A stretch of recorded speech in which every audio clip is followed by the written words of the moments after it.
اور میرے نبی پاک نے فرمایا گناہگار مومن بھی جب دعا کے لیے ہاتھ اٹھاتا ہے تو اللہ فرماتا ہے فرشتوں اسے خالی نہ لوٹانا، مجھے شرم آتی ہے اسے خالی، پر تو اٹھاتا ہی نہیں، تو اسے مناتا ہی نہیں، تو کبھی لپٹا ہی نہیں، تو نے کبھی کہا ہی نہیں کہ یا اللہ آ میں تجھے لے جاؤں حضرت سعد بن ابی وقاص کے پاس۔ قادسیہ کی جنگ ہو رہی تھی، کافر بلا رہا تھا آؤ اگر کوئی ہے تو آؤ آؤ مقابلے میں۔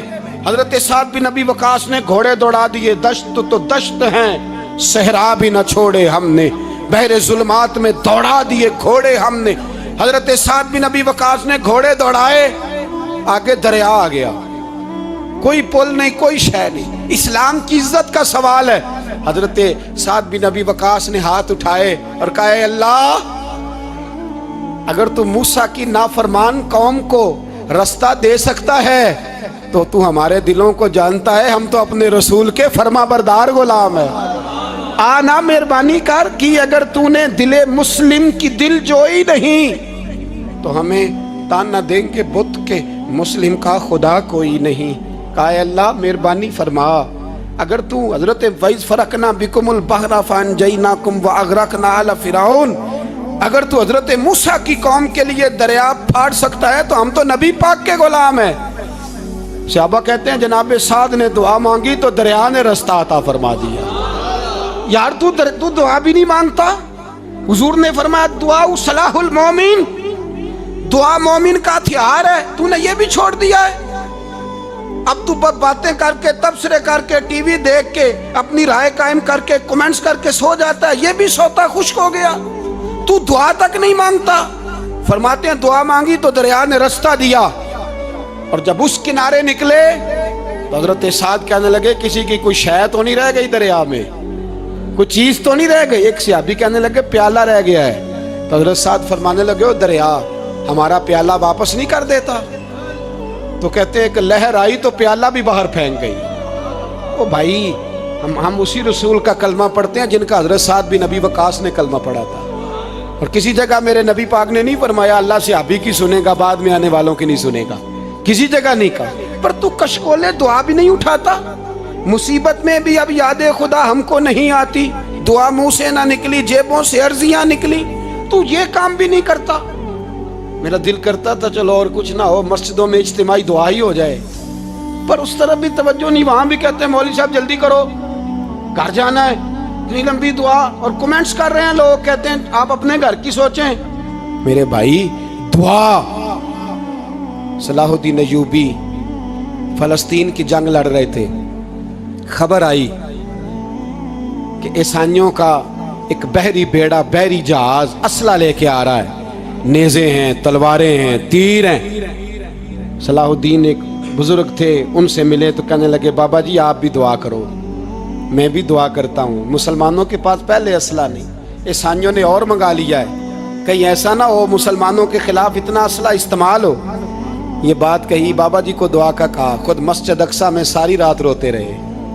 صلاح الدین ساری رات، ہمارا حکمران جسے ربنا آتنا فی الدنیا پوری نہیں پڑھنی آتی، اور اب تو ایسے پیر آ گئے ہیں میدان میں جو سورہ فاتحہ سیدھی نہیں سنا سکتے الا ماشاءاللہ۔ ساری رات صلاح الدین ایوبی روتے رہے۔ وہ بزرگ کہتے ہیں میں بھی کونے میں تھا، پر جس درد سے اس نے دعا مانگی میں نہیں مانگ سکا۔ سویرے خبر آئی کہ دشمن کا وہ بحری بیڑا جو اسلحہ لے کے آ رہا تھا دریا میں غرق ہو گیا ہے۔ صبح خبر آئی تو وہ شخص ایک آگے بابا جی سے کہنے لگا بابا جی وہ بحری بیڑا دریا میں غرق ہو گیا، تو بابا جی رو پڑے، کہنے لگے دریا میں غرق نہیں ہوا، صلاح الدین ایوبی کی آنسوؤں میں غرق ہو گیا ہے، اس کے آنسوؤں میں غرق ہو گیا ہے، اس نے رب سے دعا ہی ایسی مانگی اس کے آنسوؤں میں۔ تو دعا بھی نہیں مانگتا میرے بھائی مسلمانوں کے لیے، تو دعا بھی نہیں مانگتا۔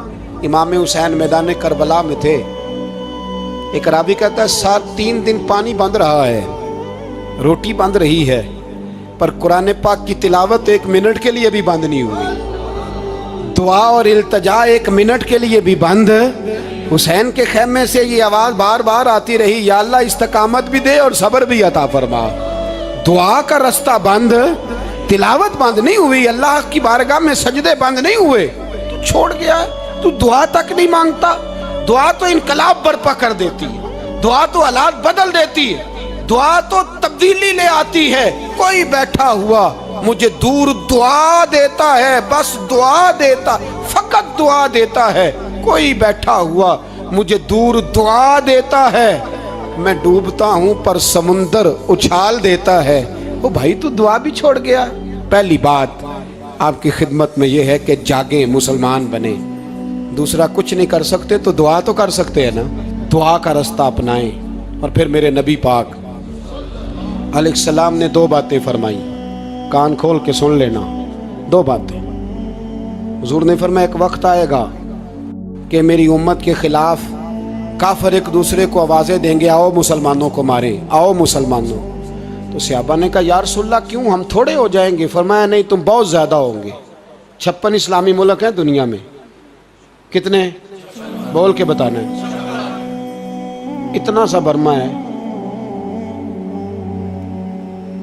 کسی غیر مسلم کا کتا مر جائے تو یہ چیخ پڑتے ہیں, اور یہاں کہتی ہے اقوام متحدہ کہ جی وہ ہمیں داخل نہیں ہونے دے رہے. تو بند کرو پھر سلامتی کونسل, تحلیل کر دو, اقوام متحدہ ختم کرو.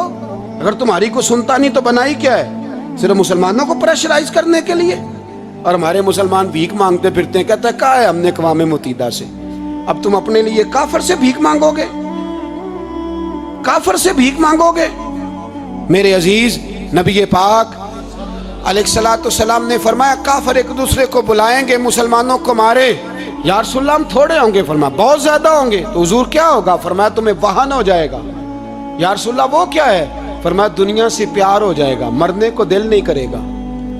دنیا سے اور مرنے کو. اس وقت سمجھ لینا کافر تم پہ حاوی ہے. میں اپنا اندازہ کروں, آپ اپنا کریں. مجھے دولت سے کتنا پیار ہے اور آپ کو کتنا پیار ہے. جھاگ کے سنیں یہ لفظ رسول پاک کے صلی اللہ علیہ. حضور نے فرمایا جب تجھے دنیا سے پیار ہو جائے, دولت سے پیار ہو جائے, اقتدار سے پیار ہو جائے, اور جب تجھے موت بری لگنے لگے, تیرا مرنے کو دل نہ کرے, پھر کافر تیرے اوپر چڑھ آئے گا. آج دولت ہی تو رہ گئی ہے, باقی بچا کیا ہے؟ میں اکثر کہتا ہوں شادیاں نہیں ہوتی, تجارتیں ہوتی ہیں. لڑکی والے کہتے ہیں کہ لڑکا زیور کتنا ڈالے گا, لڑکے والے کہتے ہیں لڑکی جہیز کتنا لائے گی. تجارت, ہر جگہ دولت, ہر جگہ پیسہ, ہر جگہ سرمایہ. جہاں جس معاشرے میں تلاوت بکے, نعت بکے, تقریر بکے, اس سے زیادہ اور تباہی کا معاملہ کیا ہوگا؟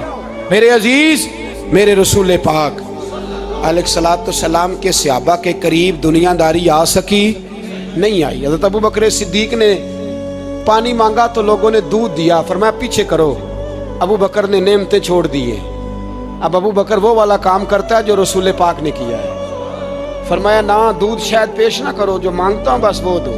حضرت ابو بکر صدیق نے بڑے مالدار تھے. حضرت عمر فاروق رضی اللہ تعالیٰ عنہ کے پاس صحابہ کرام جمع ہو کے آئے. کون سا ایسا شخص ہے جس کی تنخواہ میں اضافہ ہو جائے؟ تو لوگ کہتے ہیں نہیں مجھے نہیں چاہیے. پر ہم نے وہ لوگ دیکھے ہیں. حاجی صادق صاحب کو مسجد والوں نے کہا 1000 روپیہ تنخواہ بڑھانی ہے, تو حاجی صاحب کہنے لگے میرا بڑا سونا گزارا ہوں ہے, مینوں نہیں بڑے نے. حضرت سیدنا عمر فاروق رضی اللہ عنہ صحابہ اکٹھے ہو کے گئے, کہنے لگے عمر حضور کے زمانے میں بظاہر غربت رہی, جناب صدیق اکبر کے زمانے میں غربت, اب تو بڑی ریل پیل ہے, بحرین سے لاکھوں کا مال آتا ہے, آپ کو بڑے بڑے سفیر ملنے آتے ہیں, پر آپ وہی پرانا کرتا اور وہی طامت جو کئی جگہ سے سی آپ نے کئی جگہ سے پھٹی. اور حضرت عمر ایک دن عید کی نماز پڑھانے گئے تھے تو ننگے پیر ہی چلے گئے. لوگوں نے کہا جوتا, فرمایا ٹوٹ گیا تھا یار, پہننے کے قابل نہیں تھا. فرمایا ننگے پیر آ گئے ہو, لوگ کیا کہیں گے؟ فرمایا چھوڑو, عمر کے پاؤں ننگے ہیں لیکن عمر کے کردار میں تو کوئی شک نہیں نا, پیر ہی ننگے ہیں نا, کیا ہوا؟ چھوڑو اس بات کو. کوئی پیار نہیں دنیا داری سے, دولت سے, کوئی چکر ہی نہیں. حضرت سیدنا عمر فاروق رضی اللہ تعالیٰ عنہ کو صحابہ نے اکٹھے ہو کے کہا, یہ ہے امت کے بیدار ہونے کے طریقے جو عرض کر رہا ہوں. کہا جناب آپ اب بڑا مال غنیمت ہے, اور جس طرح ہر صحابی کا حصہ ہے آپ کا بھی حصہ ہے, تو ایک نیا کرتا ہی ڈال لیں آپ خرید کے. اب جب مشورہ ہو گیا صحابہ میں تو کہنے لگے عمر سے بات کون کرے گا؟ نیا کرتا پہننے کی عمر سے بات کس کو برا لگتا ہے جی؟ نیا کرتا کون بات کرے گا؟ حضرت سیدنا علی المرتضیٰ کا انتخاب ہوا. کہنے لگے مولا علی کی بڑی عزت کرتے ہیں، ان سے بڑا پیار کرتے ہیں، ان سے بات کرتے ہیں۔ تو حضرت علی کو بلایا گیا، عرض کی حضور مہربانی فرمائیں، حضرت عمر سے کہے نئے کرتے کے لیے۔ آپ فرمانے لگے عمر میری بڑی قدر کرتا ہے، بڑی بات سنتا ہے، پر یہ والا کام نہیں میں عمر سے کہہ سکتا، یہ کسی اور سے کہو۔ تو کہنے لگے آپ رہنمائی کر دیں، کس کو کہیں؟ تو جناب علی المرتضیٰ فرمانے لگے اگر حضرت عائشہ صدیقہ سے کہو گے تو عمر فوراً مان جائے گا، وہ مومنوں کی ماں ہیں۔ صحابہ حضرت عائشہ کے پاس، اماں جی عمر کو بلائیں، ان کو کہیں بڑے بڑے سفیر آئے ہوتے ہیں، وہی پرانے کپڑے پہن کے بیٹھ جاتے ہیں۔ اللہ اکبر۔ حضرت عائشہ نے پیغام بھیجا، فرمایا عمر کو بلاؤ۔ عمر فاروق دوڑے ہوئے آئے، پردے کے پیچھے حضرت عائشہ کے پاس گھٹنوں کے بل، اماں جی دیر تو نہیں کر آیا میں آنے میں؟ حکم ہو، حضور کے گھر سے پیغام آیا، بڑے بڑے سفیروں کو چھوڑ کے بھاگے۔ حضرت عائشہ صدیقہ کہنے لگی عمر دیکھو جائز پیسے ہوں تو اسلام اچھے لباس سے منع نہیں کرتا، اب بڑا بڑا مال آیا ہے، اب تیرا بھی حصہ ہے، تو صحابہ کرام کی خواہش ہے کہ نیا کرتا پہن لو، بڑے بڑے سفیر آتے ہیں، حرج بھی کوئی نہیں، جائز بھی ہے، کو منع نہیں۔ حضرت عمر نے گردن جھکا، جی اماں جی، جی اماں جی، جی اماں جی۔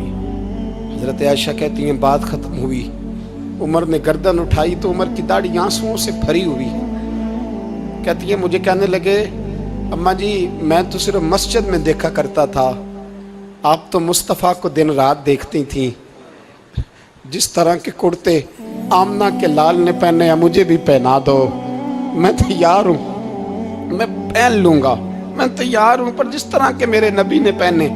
حضرت عائشہ کہتی ہے میں پھوٹ کے روئی، میرا پلو آنسوؤں سے بھر گیا۔ فرماتی ہیں میں عمر کی بات سنتی گئی تو میرا پلو آنسوؤں سے، میں نے کہا عمر تو جا، تو ٹھیک ہے۔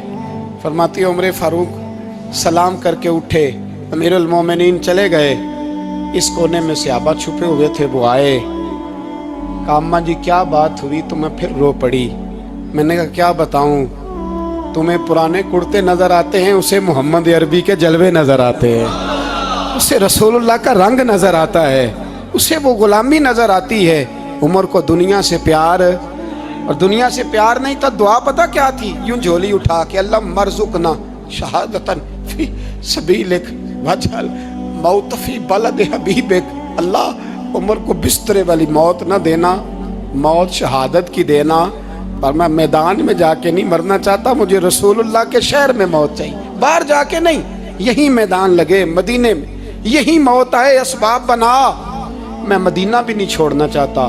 او بھائی ان لوگوں کو نہیں پیار تھا، جناب صدیق اکبر کا وصال ہوا تو زہر کے اثر سے، وہ جو آپ کو زہر لگا تھا، بعض مفسرین نے لکھا ہے کبھی کبھی وہ جو سانپ نے ڈسا تھا تو کبھی کبھی اس کا اثر آتا تھا، بس اللہ نے شہادت دینی تھی کبھی کبھی، ورنہ تو بڑی شفائیں تھیں۔ حضرت عمر شہید، حضرت عثمان، جناب علی، امام حسن، امام حسین، علی اکبر، علی اصغر، حضرت عباس، حضرت سعد بن معاذ، حضرت امیر حمزہ، مصعب بن عمیر، میرے محبوب نے تو لسٹ بنائی شہیدوں کی، لسٹ بنائی شہیدوں کی، شہادت سے پیار کیا رسول اللہ صلی اللہ علیہ وسلم کے غلاموں نے، پیار کیا شہادت سے، اسی لیے تو کافر اٹھ نہیں سکا کہ شہادت سے حضرت سعد بن معاذ رضی اللہ تعالیٰ عنہ کو زخم لگ گیا، جنگ سے زندہ آ گئے لیکن زخم ہے، رو کے کہنے لگے محبوبہ سارے شہید ہو گئے، میں ایسے ہی رہ گیا۔ حضور نے فرمایا نہیں، رب تجھے بھی شہادت کی موت ہی عطا فرمائے گا۔ اسی زخم میں پردہ ہو گیا۔ میرے بھائی حضرت عمر بن جموع رضی اللہ تعالیٰ عنہ 4 بیٹے لے کے احد کے میدان میں آئے، کہا محبوبہ میرے 4 ہی تھے، میں سارے لے آیا ہوں، سارے ہی قبول ہیں؟ میں ٹھیک ہے، پھر خود بھی زرہ پہن لی، ایک ٹانگ سے لنگڑے تھے، ٹانگ چھوٹی تھی، حضور نے فرمایا تو نے کیوں لباس پہن لیا ہے؟ کہا حضور میں نے بھی تو جہاد پہ جانا ہے نا۔ تو حضور نے فرمایا تیرے 4 بیٹے جو جا رہے ہیں، تو کہا یا رسول اللہ کیا لنگڑے جنت میں نہیں جا سکتے؟ حضور لنگڑے اللہ کو قبول نہیں، میں نہیں جا سکتا، تو میرے نبی پاک صلی اللہ علیہ وسلم نے فرمایا نہیں، جنت تو تیرا انتظار کر رہی ہے۔ کہا حضور پھر میں بھی جاؤں گا، بچے جائیں گے تو میں بھی جاؤں گا۔ ایک بی بی احد کے دن 3 سال کا بچہ لے کے گھر سے نکلی، بیویوں کو کہتی ہے میرا خامد بھی بدر میں شہید ہوا، بھائی بھی اور باپ بھی، آج حضور نے پھر بلایا ہے، دل کرتا تھا کوئی جوان بیٹا ہوتا تو میں پیش کرتی، پر اب میرے پاس یہ 3 سال کا ہی ہے۔ بچہ لیا مدینے میں مسجد نبوی میں، حضرت بلال سے کہنے لگی 2 منٹ حضور کا دیدار چاہیے۔ نبی پاک آئے، کیسے آئی ہو؟ کہنے لگی محبوبہ میں شہید کی بیٹی، شہید کی بہن، شہید کی بیوہ ہوں، میرے پاس اب جوان تو کوئی نہیں، یہ 3 سال کا ہی ہے۔ حضور نے مسکرا کے فرمایا یہ کرے گا کیا کرے گا؟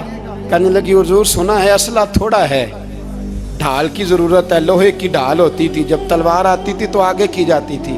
کہا محبوبہ میرا شہید کی اماں بننے کو بڑا دل کرتا ہے، یہ میرا 3 سال کا لے جاؤ، جب تیر آپ کی طرف آیا تو میرا بیٹا آگے کر دینا، یہ ڈھال کا کام تو دے گا نا۔ ہنستے ہوئے محبوب کی آنکھوں میں آنسو آئے، بچے کو پکڑ کے سینے سے لگایا، ماتھا چوما، فرمایا جا تیرے ساتھ وعدہ ہے قیامت کے دن تجھے شہید کی اماں کہہ کے ہی پکارا جائے گا، وعدہ ہے تیرے ساتھ تجھے شہید کی۔ میرے بھائی مرنے کو دل ہی نہیں مسلمان۔ میرے نبی پاک صلی اللہ علیہ وسلم نے فرمایا جس کے دل میں کبھی شہادت کی آرزو پیدا نہیں ہوئی، اس کے سینے میں دھڑکنے والا دل مومن کا ہے ہی نہیں، وہ تو منافق ہے۔ جو کبھی دین کے رستے میں شہید ہونے کو، میرے بھائیوں دین کو بڑی ضرورت ہے، بڑی ضرورت ہے، بڑی۔ اے خاصائے خاصان رسول وقت دعا ہے، امت پہ تیری آ کے عجب وقت پڑا ہے۔ وہ دین جو بڑی شان سے نکلا تھا وطن سے، پردیس میں وہ آج غریب الغربا ہے۔ فریاد ہے اے کشتی امت کے نگہباں، بیڑا یہ تباہی کے قریب آن لگا ہے۔ اور ایک شاعر قلم توڑ گیا، کہنے لگا تجھ سے فریاد ہے اے گنبد خضرا والے، تجھ سے فریاد ہے اے گنبد خضرا والے، کعبے والوں کو ستاتے ہیں کلیسا والے، تجھ سے فریاد اے گنبد خضرا۔ اپنے اندر دین کا درد پیدا کرو، ذوق پیدا کرو، مسلمان بن کے جینا سیکھو۔ جب کوئی برادری پوچھے تو کہو میں محمدی ہوتا ہوں، میں مصطفی ہوتا ہوں، میں رسول اللہ کا غلام ہوتا ہوں، میں پہلے مسلمان ہوں باقی کچھ بعد میں ہوں۔ خدا را اپنے گھر میں پردہ کراؤ، خدا را رزق حلال کھاؤ، اگر پردے نہ ہوں رزق حلال نہ ہو تو جذبہ جہاد پیدا نہیں ہوتا۔ خدا را اپنے اندر انقلاب برپا کرو، دین کے لیے جینا سیکھو۔ دین بڑا تڑپتا ہے، دین بڑا روتا ہے۔ رسول اللہ آج تجارت کرنے والے ملتے ہیں، آج سیاست کرنے والے ملتے ہیں، دین والے نہیں ملتے، دین کے درد والے نہیں ملتے۔ اپیل ہے آپ سے، آج رات 2 نفل پڑھ کے اور کچھ نہ ہو سکے تو مسلمانوں کے لیے دعا ضرور کر دینا، ان کے لیے دعا ضرور کر دینا۔ اپنے آپ کو بیدار کرو، بیدار کرو۔ بھئی ہم تو آج تک اس لیے ڈر رہے ہیں کہ ہمارا چہرہ ہی نبی پاک جیسا نہیں بن سکا، تو داڑھی رکھنے میں بھی ہم ڈرتے ہیں، نمازی بننے، مسجد آباد کرنے میں، مسلمان کہلانے میں بھی تک خوف ہے۔ تو بتلاؤ نا اس سے آگے بات کب چلے گی؟ جہاد کی بات تو بڑی آگے جا کے ہے۔ بدل جاؤ، رسول اللہ کا غلام بن کے جینا سیکھو، نبی پاک صلی اللہ علیہ وسلم کی غلامی کا پٹا اپنے گلے میں ڈالو۔ یہی امام حسین کی سوچ ہے، یہی امام علی مقام کا پیغام ہے، اس کو کبھی فراموش نہ کرنا۔ امام حسین ہمیں بتا گئے سارا کچھ لٹ جائے پر دین کے اندر کوئی نقص واقعہ نہ ہونے پائے، کوئی شرابی، کوئی بے ایمان، کوئی لٹیرا کبھی اس کے سپورٹر نہ بننا۔ ہمیشہ وہ کسی شاعر نے کہا تھا ہم سے نہ رقم ہوں گے قصیدے یزید کے، کسی نے کہا کسی ظالم نے میری سپورٹ کر، میری بات کر، تو اس نے کہا ہم سے نہ رقم ہوں گے قصیدے یزید کے، کیونکہ ہم لوگ تو حسین کے سیرت نگار ہیں، ہم لوگ تو حسین کے سیرت نگار ہیں۔ یہ محرم کے جو دن ہے یہ انقلاب کے دن ہے، رونے پیٹنے کے نہیں، انقلاب کے دن، جذبوں کی بیداری کے دن، ظلم کی آنکھوں میں آنکھیں ڈالنے کا جذبہ پیدا کرنے کے دن۔ اس کو اسی رنگ میں لو۔ اے خالق کائنات، اپنے محبوب کی امت پہ رحم فرما اور اپنے فضل سے ہمیں دلوں میں جذبہ جہاد اور شوق شہادت عطا فرما. آخر دعوانا ان الحمد. 2 منٹ کے